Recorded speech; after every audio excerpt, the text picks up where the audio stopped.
Malcolm X, one of the most articulate exponents of the black Muslim philosophy, has said of your movement and your philosophy that it plays into the hands of the white oppressors, that they are happy to hear you talk about love for the oppressor because this disarms the Negro and fits into the stereotype of the Negro as a meek, turning the other cheek sort of creature. Would you care to comment on Mr. X's belief?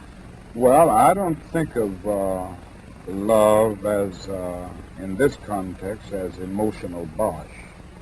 I don't think of it as a weak force. But I think of love as something strong and that organizes itself into powerful direct action. This is what I tried to teach in the struggle in the South, that we are not engaged in a struggle that means we sit down and do nothing.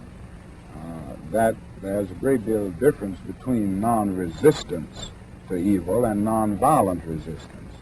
Non-resistance leaves you in a state of stagnant passivity and deadened complacency, wherein non-violent resistance means that you do resist in a very strong and determined manner.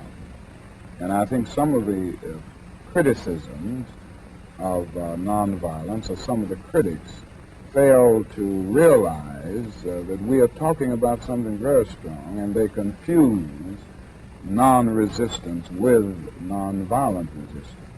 He goes beyond that in some of the things I've heard him say, to say that this is deliberately your philosophy of love of the oppressor, which he identifies completely with the nonviolent movement, he says, is this philosophy and this movement are actually encouraged by whites because it makes them comfortable.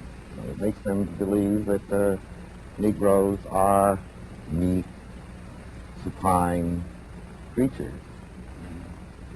Well, I don't think that's true. If anyone has ever lived with a nonviolent movement in the South, from Montgomery on through the Freedom Rides and through the sit-in movement and the recent Birmingham movement, and see the reactions of many of the extremists and reactionaries in the white community, he wouldn't say that this movement or this philosophy makes them comfortable.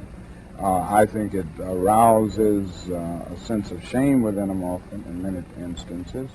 I think it does something to touch the conscience and establish a sense of guilt.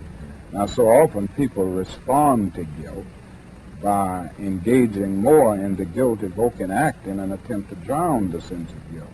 But this approach certainly doesn't make the white man feel comfortable.